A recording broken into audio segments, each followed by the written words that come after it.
அனைவருக்கும் வணக்கம். இந்த ஒரு வீடியோ பதிவில் எதை பற்றி பார்க்க போகிறோம் அப்படின்னா, இந்தியன் ஆர்மி, அதாவது இந்திய இராணுவத்திலேருந்து 3 இஎம்இ சென்டர் பைராகர் போபால்லேருந்து ரிலீஸ் பண்ணியிருக்காங்க. இந்த ஒரு நோட்டிஃபிகேஷனில் பார்த்தீங்க அப்படின்னா, போஸ்ட்டை பொறுத்த வரைக்கும் Agniveer general duty, technical, office assistant, store keeper, tradesman இந்த மாதிரியான போஸ்ட் வந்து கொடுத்துருக்காங்க. இதற்கு ஆல் ஓவர் இந்தியா முழுக்க இருக்க கேண்டிடேட் பார்த்தீங்க அப்படின்னா தாராளமாக அப்ளை பண்ண முடியும். அவங்களுடைய அஃபீஷியல் வெப்சைட்டை பொறுத்த வரைக்கும் joinindianarmy.nic.in அப்படின்றதான் அவங்களுடைய அஃபீஷியல் வெப்சைட். அவங்களுடைய அஃபீஷியல் வெப்சைட்டில் இதற்கான குவாலிஃபிகேஷன் என்ன, ஏஜ் லிமிட் என்ன கொடுத்துருக்காங்க அப்படின்றத பார்க்கலாம். அக்னிவீர் ஜென்ரல் டியூட்டியை பொறுத்த வரைக்கும் குவாலிஃபிகேஷன் பார்த்தீங்க அப்படின்னா நீங்கள் 10th வந்து பாஸ் பண்ணியிருக்கணும். ஓவராலாக பார்த்தீங்க அப்படின்னா 45% நீங்கள் வந்து மார்க் வந்து ஸ்கோர் பண்ணியிருக்கணும். ஒவ்வொரு சப்ஜெக்ட்லையும் பார்த்தீங்க அப்படின்னா 33% வந்து ஸ்கோர் பண்ணியிருக்கணும். அப்படி ஸ்கோர் பண்ணியிருந்தீங்க அப்படின்னா இதற்கு எலிஜிபிள். அதே மாதிரி இந்த அக்னிவீர் ஜென்ரல் டியூட்டிக்கு நீங்கள் அப்ளை பண்ணுற கேண்டிடேட்டாக இருந்தீங்க அப்படின்னா உங்கள்கிட்ட லைட் மோட்டார் வெஹிக்கிள் லைசன்ஸ் நீங்கள் வச்சுருந்தீங்க அப்படின்னா உங்களுக்கு வந்து ப்ரிஃபரன்ஸ் இருக்குது அப்படின்னு சொல்லியிருக்காங்க. டிரைவர் ரெக்யூர்மெண்ட்ஸுக்கு ப்ரிஃபரன்ஸ் வந்து கொடுப்பாங்க. ஏஜ் லிமிட்டை பொறுத்த வரைக்கும் 17.5 வயதுலேருந்து 21 வயதுக்குள்ளே இருக்கணும். நெக்ஸ்ட் பார்த்தீங்க அப்படின்னா அக்னிவீர் டெக்னிக்கல், இதற்கான குவாலிஃபிகேஷனை பொறுத்த வரைக்கும் நீங்கள் 10th + 12th வந்து பாஸ் பண்ணியிருக்கணும்.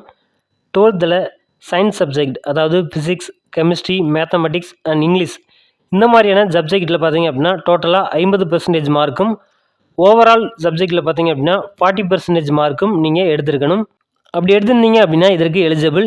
இல்லை அப்படின்னா நீங்கள் 10th + 12th முடிச்சுட்டு 12th சயின்ஸ் சப்ஜெக்டில் physics, chemistry, mathematics and English சப்ஜெக்டை எடுத்து படிச்சிருந்தீங்க அப்படின்னா அது கூட பார்த்தீங்க அப்படின்னா NSQF லெவல் நீங்கள் முடிச்சிருந்தீங்க அப்படின்னா இதற்கு எலிஜிபிள். இதற்கான ஏஜ் லிமிட்டை பொறுத்த வரைக்கும் 17.5 வயதுலேருந்து 21 வயதுக்குள்ளே இருக்கணும். Agniveer, office assistant, store keeper, technical இந்த போஸ்ட்டுக்கு பார்த்தீங்க அப்படின்னா நீங்கள் 10th + 12th வந்து முடிச்சிருக்கணும். இதை பொறுத்த வரைக்கும் ஆர்ட்ஸ், காமர்ஸ், சயின்ஸ் இந்த மாதிரி எந்த விதமான ஸ்ட்ரீமில் நீங்கள் கம்ப்ளீட் பண்ணியிருந்தாலும் 60% மார்க்கை நீங்கள் ஸ்கோர் பண்ணியிருக்கணும். ஒவ்வொரு சப்ஜெக்ட்லையும் பார்த்தீங்க அப்படின்னா நீங்கள் 50% மார்க்கை ஸ்கோர் பண்ணியிருக்கணும். இங்கிலீஷ் சப்ஜெக்டில் பார்த்தீங்க அப்படின்னா 50% மார்க்கை ஸ்கோர் பண்ணியிருக்கணும். அப்படி ஸ்கோர் பண்ணியிருந்தீங்க அப்படின்னா இதுக்கு எலிஜிபிள். ஏஜ் லிமிட்டை பொறுத்த வரைக்கும் 17.5 வயதுலேருந்து 21 வயதுக்குள்ளே இருக்கணும். அடுத்த போஸ்ட் பார்த்தீங்க அப்படின்னா அக்னிவீர் ட்ரேட்ஸ்மேன் 10th, இதற்கான குவாலிஃபிகேஷனை பொறுத்த வரைக்கும் நீங்கள் 10th பாஸ் பண்ணியிருக்கணும். அதில் ஒவ்வொரு சப்ஜெக்ட்லையும் பார்த்தீங்க அப்படின்னா 33% வந்து நீங்கள் ஸ்கோர் பண்ணியிருக்கணும். அப்படி ஸ்கோர் பண்ணியிருந்தால் இதுக்கு எலிஜிபிள். இதற்கான ஏஜ் லிமிட்டை பொறுத்த வரைக்கும் 17.5 வயதுலேருந்து 21 வயதுக்குள்ளே இருக்கணும். அடுத்த போஸ்ட் பார்த்தீங்க அப்படின்னா அக்னிவீர் ட்ரேட்ஸ்மேன் 8th பாஸ், இதற்கான குவாலிஃபிகேஷனை பொறுத்த வரைக்கும் 8th நீங்கள் பாஸ் பண்ணியிருக்கணும். ஒவ்வொரு சப்ஜெக்ட்லையும் பார்த்தீங்க அப்படின்னா 33% வந்து ஸ்கோர் பண்ணியிருக்கணும். ஏஜ் லிமிட்டை பொறுத்த வரைக்கும் 17.5 வயதுலேருந்து 21 வயதுக்குள்ளே இருக்கணும். இதுதான் இதற்கான ஏஜ் லிமிட். இது பார்த்தீங்க அப்படின்னா ஒரு ஓப்பன் ரேலி. இந்த ரேலி டேட் வந்து கொடுத்துருக்காங்க. அக்னிவீர் ஜென்ரல் டியூட்டிக்கு பார்த்தீங்க அப்படின்னா 7 ஜனவரி 2025 இருக்கும் அப்படின்ற மாதிரி சொல்லியிருக்காங்க. அக்னிவீர் டெக்னிக்கலுக்கு 10th ஜனவரி 2025 இருக்கும் அப்படின்னு சொல்லியிருக்காங்க. Agniveer office assistant and store கீப்பருக்கு பார்த்தீங்க அப்படின்னா 13 ஜனவரி 2025 இருக்கும் அப்படின்னு சொல்லியிருக்காங்க. அக்னிவீர் ட்ரேட்ஸ்மேனுக்கு பார்த்தீங்க அப்படின்னா 15 ஜனவரி 2025 இருக்கும் அப்படின்னு சொல்லியிருக்காங்க. இதுக்கு என்னென்ன டாக்குமெண்ட்ஸ் நீங்கள் கொண்டு போகணும் அப்படின்னா நீங்கள் உங்களுடைய ஒரிஜினல் டாக்குமெண்ட் அண்டு 2 ஜெராக்ஸ் காப்பியை நீங்கள் கொண்டு போகிற மாதிரி இருக்கும். இதில் பார்த்தீங்க அப்படின்னா ஃபஸ்ட்டாக வந்து 20 பாஸ்போர்ட் சைஸ் கலர் ஃபோட்டோகிராஃப் வந்து நீங்கள் கொண்டு போகணும் அப்படின்னு சொல்லியிருக்காங்க. ஒயிட் பேக்ரவுண்டு வச்சு நீங்கள் எடுத்துருக்கணும்.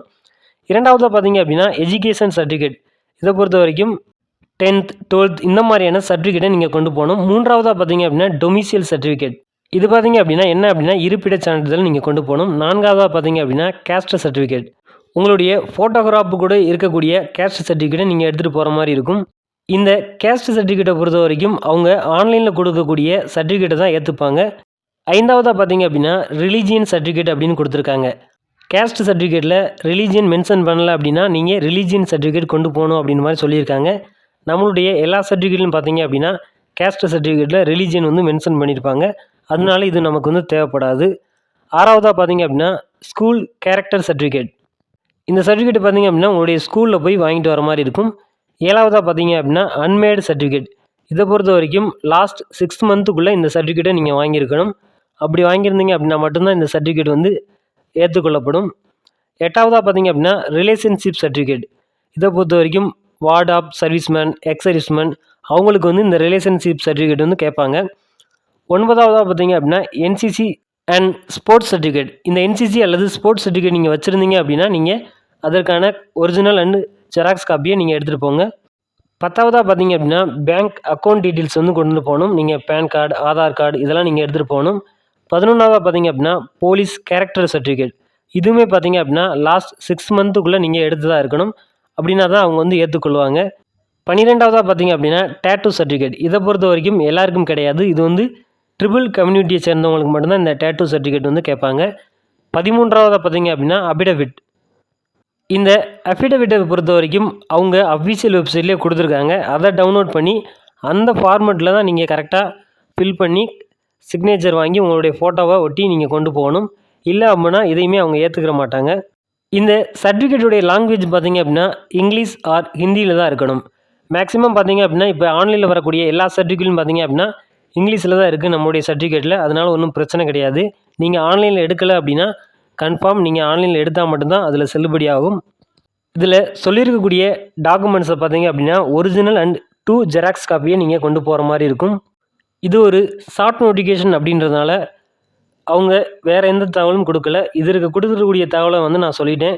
அவங்க இதுக்கான ஃபுல் இன்ஃபர்மேஷன் நோட்டிஃபிகேஷன் ரிலீஸ் பண்ணோன்னே நான் அப்டேட் பண்ணுறேன். அதே மாதிரி இதில் ஏதாச்சும் உங்களுக்கு டவுட் இருந்துச்சு அப்படின்னா அவங்களுடைய ஆஃபீஸ் ஹவரில், அதாவது ஒரு 9 to 4 ஈவினிங் 4 o'clock நீங்கள் கால் பண்ணி கேட்கலாம். கான்டாக்ட் நம்பர் வந்து கொடுத்துருக்காங்க 075526467222 இந்த நம்பர் அல்லது 8962677883 இந்த நம்பருக்கு நீங்கள் கால் பண்ணி உங்களுக்கு ஏதாச்சும் டவுட் இருந்துச்சு அப்படின்னா அவங்களுடைய ஆஃபீஸுக்கு கால் பண்ணி நீங்கள் கேட்டுக்கலாம்.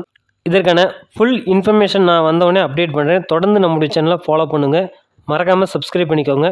அப்படியே ஆல் செட் பண்ணி வச்சுக்கோங்க. அப்போ தான் நம்ம போடக்கூடிய ஒவ்வொரு வீடியோவுமே உங்களுக்கு நோட்டிஃபிகேஷன் வரும். ஜெய் ஹிந்த். நன்றி, வணக்கம்.